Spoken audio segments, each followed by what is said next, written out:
തൃശൂർ അതിരൂപത സംഘടിപ്പിച്ച ബോണത്താലയിൽ Kallur west holy Mary rosary പള്ളി ഒന്നാം സ്ഥാനം നേടി. കാറ്റഗറി 2-ലാണ് ഇടവക വിജയകിരീടം ചൂടിയത്.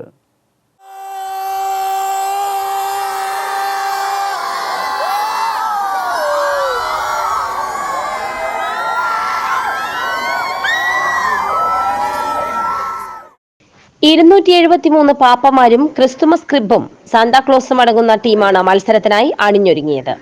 കോർഡിനേറ്റർമാരായ ആഷിക് തോമസ്, അജിൽ ഫ്രാൻസിസ്, ക്രിസ്റ്റീന പോൾ, അനിൽ ജോർജ്, എൽജോ ആൻഡ്രു, അരുൺ ജോർജ്, സന്നിത് സന്തോഷ്, ഹൃദ്യ ഷാജു, ഫെനീറ്റ പോൾസൺ എന്നിവർ നേതൃത്വം നൽകി. അലിയ റാഫി, ആൻമരിയ ബെന്നി, കരുണ മരിയ ബിബിൻ, സ്റ്റെഫി പോളി, ആഗ്ന, മേഘ്ന എന്നിവരുടെ നേതൃത്വത്തിലാണ് ഒരു മാസമായി 273ഓളം പാപ്പന്മാർ നൃത്ത ചുവടുകൾ പരിശീലിച്ചത്. ചലിക്കുന്ന പുൽക്കൂടും ആടിത്തിമിർക്കുന്ന സാന്റാക്ലോസുമായി ജെഫിൻ ജോസ് പൂരനഗരിയെ ഇളക്കി മറിച്ചതും പ്രത്യേക ആകർഷണമായി. 6 വയസ്സു മുതൽ 80 വയസ്സുവരെയുള്ള പാപ്പമാർ ടീമിൽ അണിനിരന്നു.